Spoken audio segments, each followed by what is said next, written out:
The first stair appeared when the altar shifted. It was only half an inch at first, a black line beneath the white oak platform. But I noticed it because I had spent the previous 3 days measuring every warped board in St. Augustine's church. I knelt, ran my fingers along the opening, and felt cold air breathe against my skin. "Tom," I called. "Stop lifting." The hydraulic jack groaned into silence. Tom Mercer leaned around the side of the altar, his gray eyebrows drawn together. "What is it?" "There's empty space underneath. That'll be the old heating duct. It isn't on the plans. Neither is half this building." He said it lightly, but he did not come closer. I slid the beam of my flashlight into the gap. The light caught the edge of a wooden step descending into darkness. Then another, and another. There were stairs beneath the altar. By noon, we had moved the entire platform aside. 11 narrow steps led down through a rectangular opening framed with hand-cut timbers. Dust coated the upper stairs, but not evenly. Along the right edge, a thin strip of wood was cleaner than the rest. Someone had used them, not recently enough to leave footprints, recently enough to disturb the dust. Reverend Paul Harlan stood beside me with both hands clasped over his stomach. He had led St. Augustine's for 23 years and seemed incapable of looking untidy, even during construction. His black shirt was crisp. His silver hair remained perfectly combed despite the heat. "There may be structural hazards," he said. "We should close the opening until the county inspector arrives." I looked at the exposed staircase. "Did you know this was here?" "No." His answer came too quickly. Tom stared down at the stairs as though they might rise toward him. I had been hired to supervise the restoration because the church's foundation was shifting. I was not an archaeologist or a police officer. I was a building conservator, which meant people called me when old structures began revealing the mistakes of the dead. Usually, the mistakes were cracked joists, hidden water damage, or walls removed by men who believed gravity was optional. This felt different. "What's under this part of the church?" I asked. "The crawl space," Paul said. "The crawl space is 18 inches high." "Those stairs go deeper." Tom wiped his palms on his work trousers. "Could be an old storage cellar." "Then why seal it beneath the altar?" Neither man answered. I took a respirator from my equipment case and pulled it over my face. Paul stepped in front of the opening. "We should wait." "For what?" "The proper authorities. You just suggested the county inspector, and perhaps the historical society. If this is part of the original structure, I need to document it before anyone moves anything. I'm not comfortable with you going down there alone. Then come with me." His expression changed for less than a second. Not fear, recognition. He recovered quickly.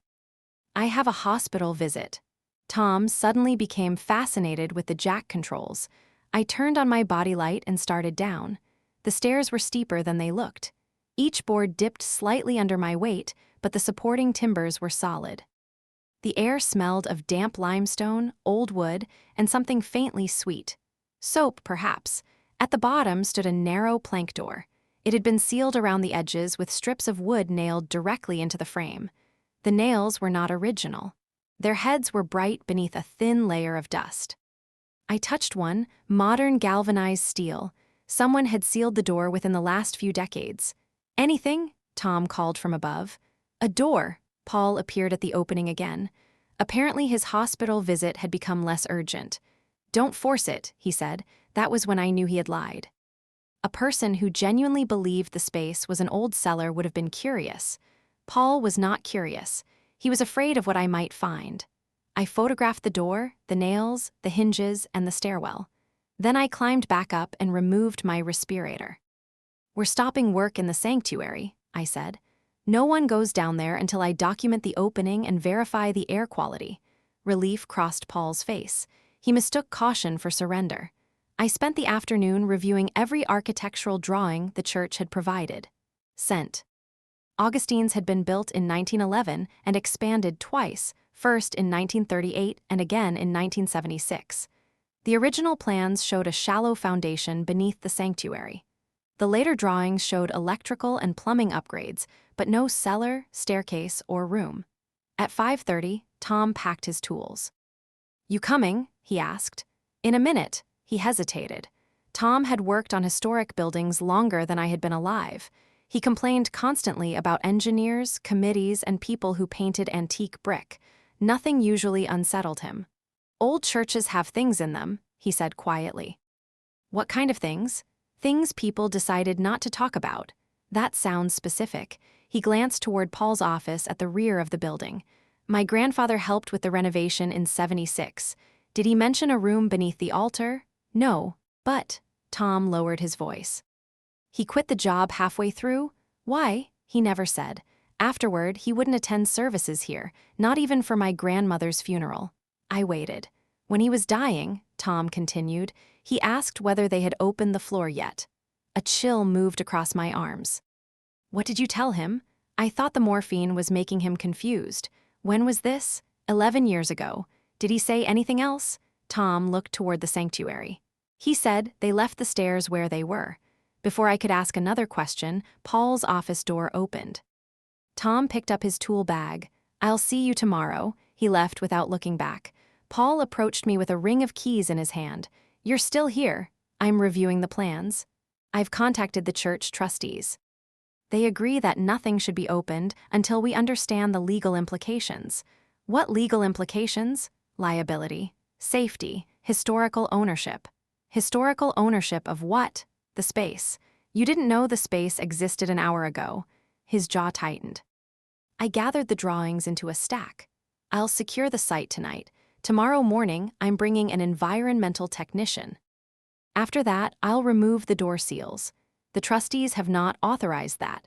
My contract authorizes me to investigate concealed structural spaces affecting the foundation. Those stairs descend beside the failing support pier. I need access." "I'm asking you to delay." "Why?" He held my gaze. For one moment, I thought he might tell me. Instead, he said, "Because once some doors are opened, they cannot be closed again." He walked away before I could answer. I should have left then. I almost did. But as I crossed the sanctuary, I noticed a faint scrape near the edge of the altar platform. The exposed floorboards were dusty from construction, yet a curved mark cut cleanly through the dust. Something heavy had recently been dragged across the floor. The mark led toward the wall behind the choir stalls. I followed it to a narrow cabinet used for hymnals. One corner was slightly out of alignment. When I pulled the cabinet forward, I found a square metal ring set flush into the floor. A second access point. It opened into the same stairwell. Paul had not merely known the stairs existed, he had been using them without moving the altar. The hidden hatch descended to a small landing halfway down the staircase. I aimed my flashlight through the opening and saw fresh scuffs on the boards. Someone had gone below within days. I closed the hatch, returned the cabinet to its exact position, and left the church without telling anyone. That night, I searched the county archives online. St. Augustine's had operated more than a church. During the 1940s, it had run a food pantry. In the 1950s, the basement annex had hosted civil defense meetings. In 1962, it opened something called the St. Augustine Children's Relief Program. The newspaper announcement was brief. The church would provide temporary shelter, meals, and clothing for children whose families were experiencing hardship. The program disappeared from public records in 1974. No closure announcement, no final report, just silence. I searched the names of former ministers. Reverend Amos Bell had led the church from 1958 to 1977. His photograph showed a heavyset man with dark glasses and a stiff smile. Several articles praised his community work. One mentioned that he had personally supervised emergency placements for vulnerable children. Placements where? With whom? I found a scanned photograph from the church's 1968 summer picnic. Adults stood behind folding tables. Children sat on blankets in the grass. Most were looking at the camera. One boy was turned away. Pinned to the front of his shirt was a rectangular paper tag. I enlarged the image. The writing was blurred, but 2 numbers were visible. The next morning, the environmental technician declared the stairwell safe enough to enter with masks. Paul did not attend. He sent an email stating that he had been called to another hospital visit. This time, I believed he wanted distance. Tom and I removed the nailed strips from the door. The nails came out easily. Whoever had installed them had not intended the seal to withstand tools. They had only wanted the room to appear closed. When the final strip fell away, Tom gripped the pry bar. "You ready?" "No." "Good, means you're paying attention." The door opened inward. The room was larger than I expected, perhaps 20 feet long and 12 feet wide. Limestone walls curved beneath the church foundation. A bare bulb hung from the ceiling, attached to modern electrical cable. Paul had installed lighting. Rows of shelves lined both sides of the room. At first, I thought they held boxes. Then my flashlight moved across a pair of tiny red shoes, a cloth rabbit, a stack of schoolbooks tied with string, a blue sweater with one sleeve carefully folded across the chest. Children's belongings filled the room, dozens of items, perhaps hundreds. Everything had been arranged with unnatural care.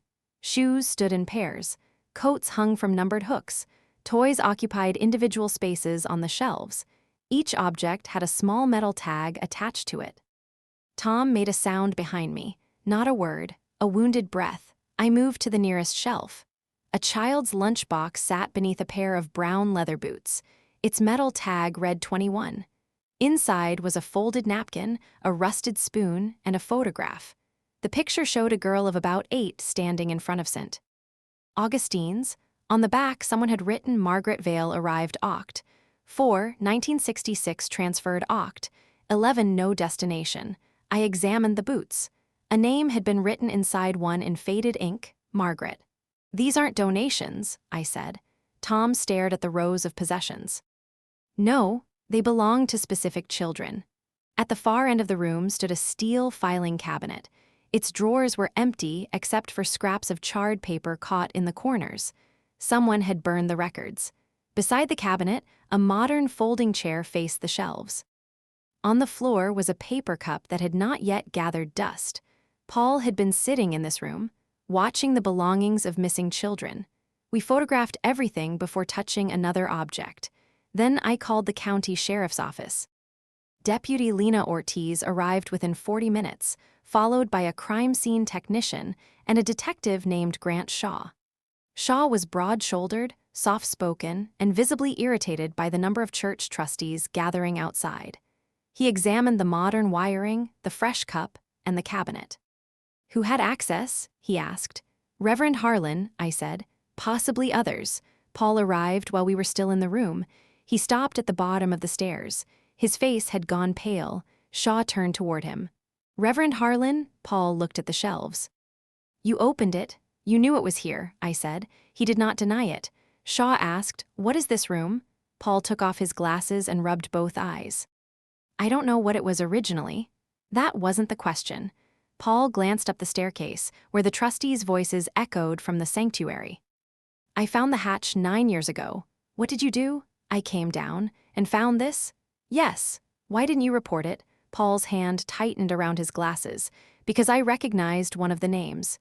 He walked to the shelf containing Margaret Vale's lunch box. "My mother's maiden name was Vale." The room became silent. "Margaret was her younger sister," he said. "My mother told us she died of pneumonia when she was 8, but this photograph says she was here." "Transferred," I said. Paul nodded. "To where?" Shaw asked. "I don't know. Did you search the church records?" The records from that period were gone. I found only fragments. He gestured toward the filing cabinet. "You burned them?" Shaw asked. "No, they had already been burned when I found the room." "Then why seal the door?" Paul looked at me. "Because I was frightened." "Of what?" "Of discovering what my family had been part of." That afternoon, the sheriff's office sealed the sanctuary. The church trustees issued a statement describing the room as a historic storage area and asking the public not to speculate. By evening, everyone in town was speculating. People called the sheriff's office with stories about children who had passed through St. Augustine's relief program.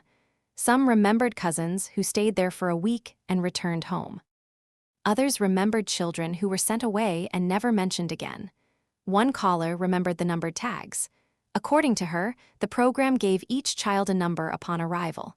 Names were considered emotionally disruptive during placement. The following morning, Detective Shaw asked me to return to the church. He had spread photographs of the room across a table in the fellowship hall. We identified 36 numbered sets of belongings, he said. But the numbers go up to 52. Missing items? Or missing children? He handed me a photocopy of a newspaper article from 1971. The article described a fire at a rural group home 20 miles north of town. 4 children had died. 6 others were listed as having been relocated. The home was operated by the St. Augustine Children's Relief Program. Reverend Amos Bell had told reporters that all records were destroyed in the fire. "Do you believe him?" I asked. "Not anymore." Shaw pointed to the photograph of Margaret's lunchbox. Margaret Vale never appeared in state placement records. Neither did 17 other names we found on the belongings. How many children were legally registered? 19. Out of at least 36. He nodded. The others effectively disappeared. Tom entered carrying a rolled sheet of paper. "I found something." He placed the sheet on the table and unrolled it. It was a hand-drawn diagram of the church foundation. "My grandfather made this," he said. It was behind the backing of his old tool chest. The drawing showed the stairwell and the hidden room, but it also showed a narrow passage extending from the room's eastern wall. The passage did not appear in the space we had opened. At the end of the line, Tom's grandfather had written 2 words, Old Rectory. The original rectory had been demolished in 1982. A parking lot now covered the site. "Is there a doorway in the room?" Shaw asked. "Not an obvious one," I said. We returned to the shelves and moved the belongings carefully, one section at a time. Behind a row of children's coats, the limestone wall sounded hollow. The stones were not stones at all. They were thin plaster shells painted to resemble the surrounding masonry. Tom removed the first panel. Cold air flowed through the opening. Beyond it lay a passage barely wide enough for one person. The floor sloped downward beneath the churchyard. Fresh shoe prints marked the dust. They led away from the hidden room. Paul had used the passage too. The tunnel ended beneath the parking lot in a concrete chamber that had once been the rectory basement. Most of it had been filled with rubble after demolition, but a narrow path remained open. At the far end stood a wooden desk. Unlike the children's belongings, the desk was covered in recent dust except for one clean rectangle where something had been removed. Inside the top drawer, we found a single index card. Number 17, Michael Reed arrived May 2, 1969, transferred May 9, return request, denied on the back was an address. The address belonged to a farmhouse in another county. Tom stared at the card. My grandfather's name was Michael Reed. The discovery changed everything. Tom's grandfather had not merely known about the room, he had been one of the children. Shaw looked at him carefully. "Did your grandfather grow up with his biological family?" "As far as I know." "How old was he in 1969? 11. And did anything happen that year?" Tom sank onto the edge of the old desk. "My great-grandmother had a breakdown. He was sent somewhere for a few weeks." To St. Augustine's, he never said. I thought of the photograph from the church picnic. The boy turned away from the camera. The tag numbered 17. "What does return request denied mean?" Tom asked. No one answered. We searched the desk and rubble chamber for hours. Behind a loose baseboard, I found a narrow ledger wrapped in oilcloth. Most pages had been torn out, but 12 remained. Each page listed a child's number, arrival date, family circumstances, and a column labeled disposition. The legal placements were marked state, others were marked private. Besides several private placements were dollar amounts: $300, $500, $750. Children had been sold. The room beneath the altar had not been a shelter. It had been a sorting place. Families in crisis brought children to the church believing they would receive temporary care. Reverend Bell selected those with weak family connections, falsified transfers, and placed them privately with couples willing to pay. The children's belongings were kept behind as proof of identity or perhaps as leverage. But one detail did not fit.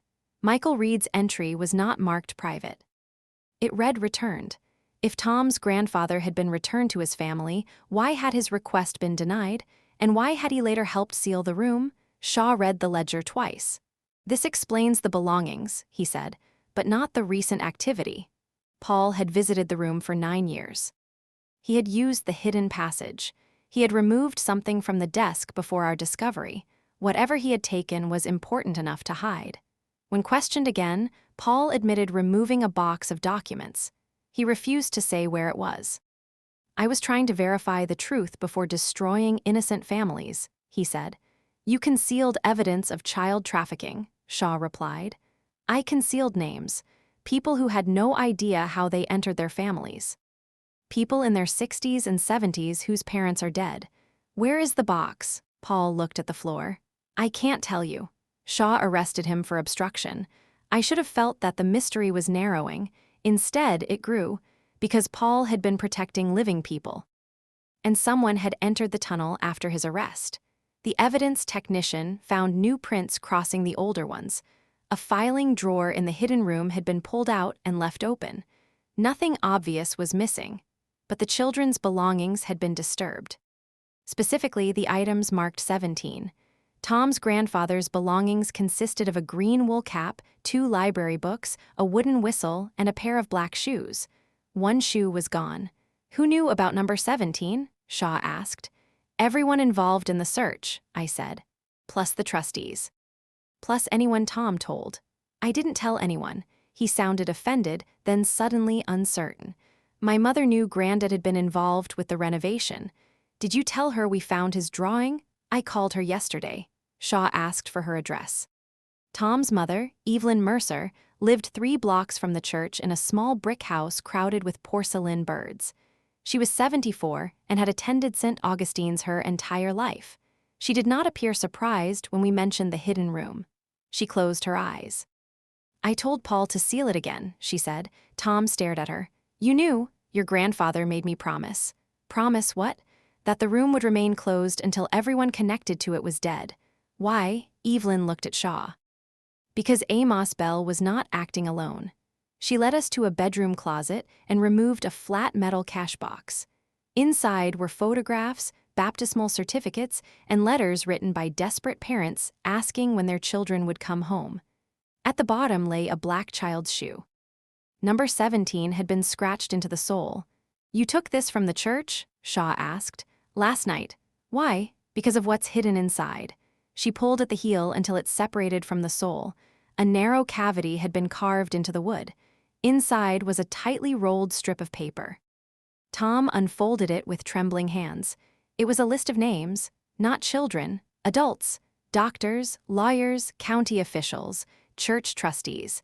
At the top was Reverend Amos Bell. Near the bottom was Tom's grandfather, Michael Reed. Beside each name was either a check mark or a circle. Michael's name had a check mark. "My grandfather helped them?" Tom whispered. Evelyn shook her head. "No, the checks meant witnesses. The circles meant buyers." The air seemed to leave the room. Half the names on the list belonged to families still prominent in town. A former judge, a retired pediatrician, the father of the current mayor, and one name I recognized immediately: Samuel Harlan, Paul's father. Paul had not sealed the room because his family might have been involved. He had sealed it because he knew they were.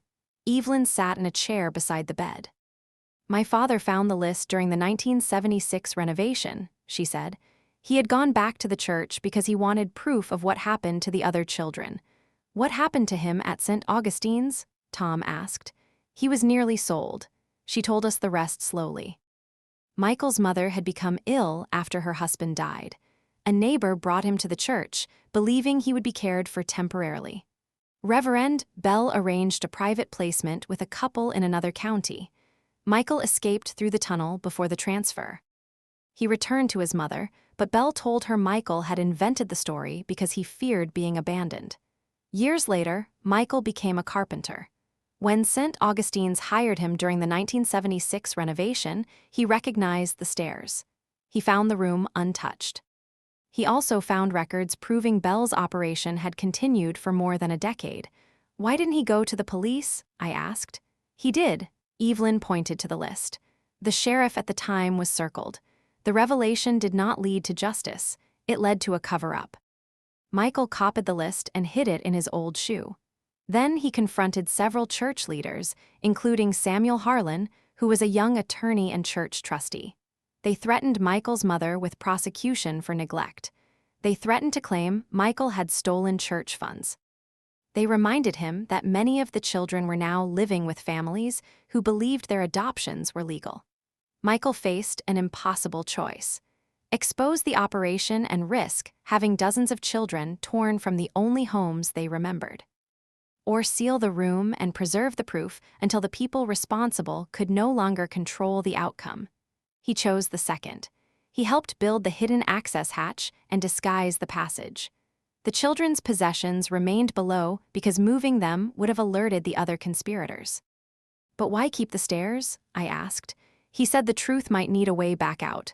Tom looked down at the shoe in his hands.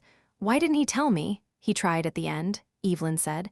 But by then, he barely knew where he was. Shaw photographed the list and called his office. Paul was released from custody long enough to be interviewed again. This time, he talked.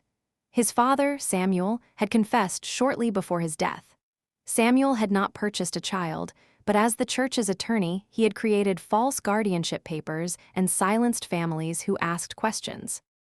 Paul found the room years later while searching for the remaining records. He believed the box beneath the rectory desk contained the complete list of private placements. "Where is it?" Shaw asked. Paul looked toward Evelyn. "She has part of it." "Part?" The records were divided. Samuel Harlan had kept one set. Michael Reed had hidden another. Reverend Bell had kept the master file. Paul had recovered his father's documents from the desk, but discovered they contained only payment records and legal forms. They identified the adults who had arranged the placements, but not all the children's new names. "So you hid the box," I said. "I was trying to contact the people privately. Without telling them their identities were based on falsified records, I was trying not to destroy their lives. You let their families believe children had died." His face tightened. "I know. Where is the box?" "In the church bell tower." The box contained 23 private placement files.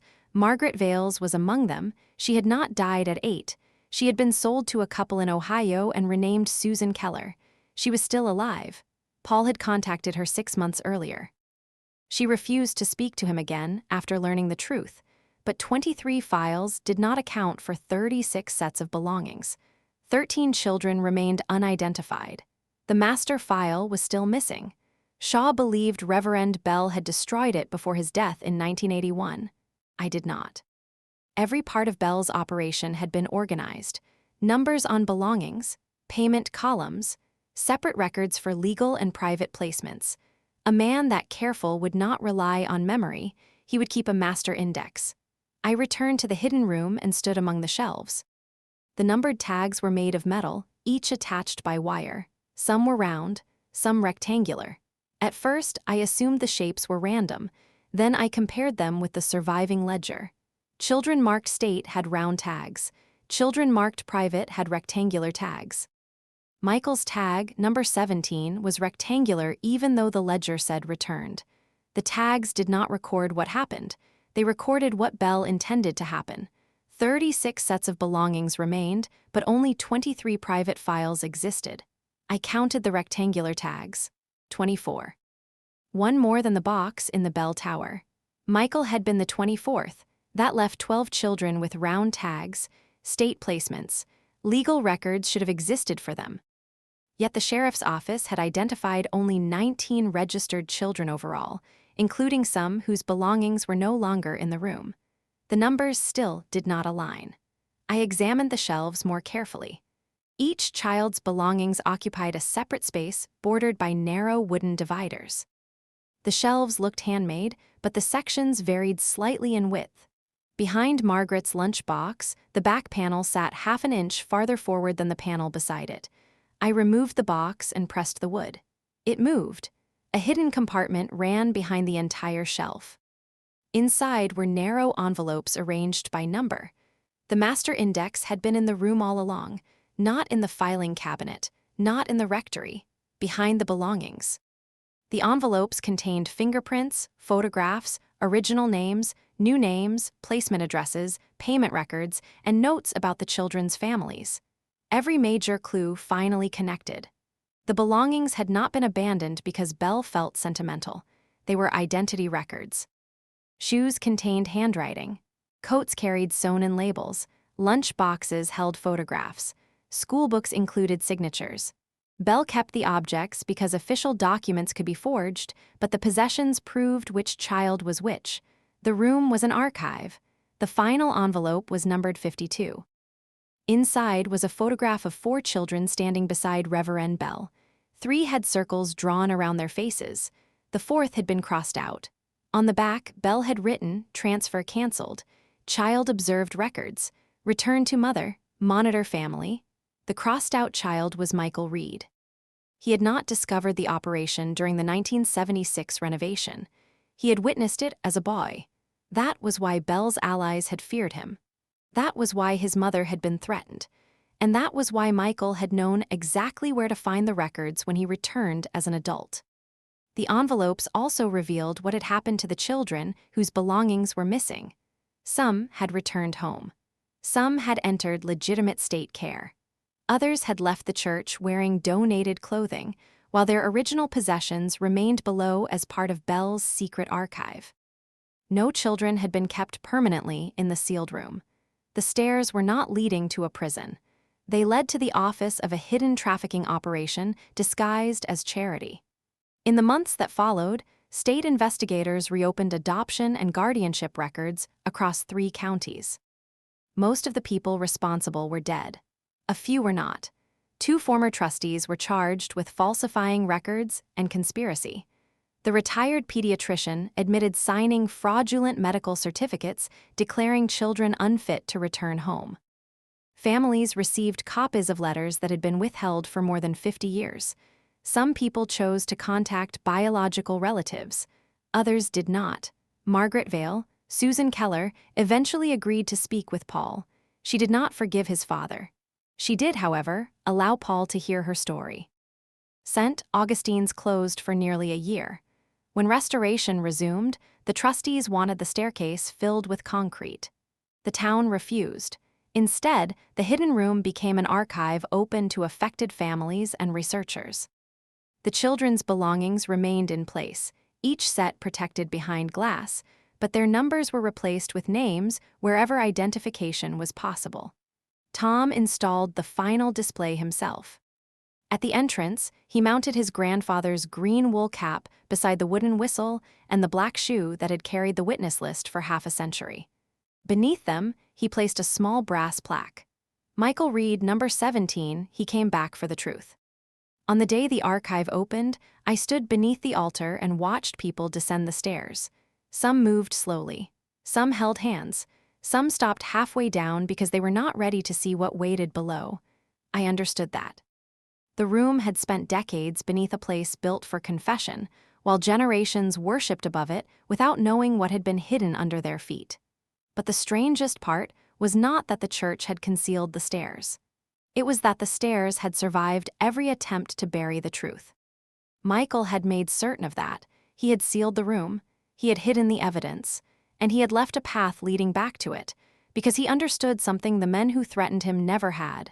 A secret does not disappear when a door is closed. It waits on the other side.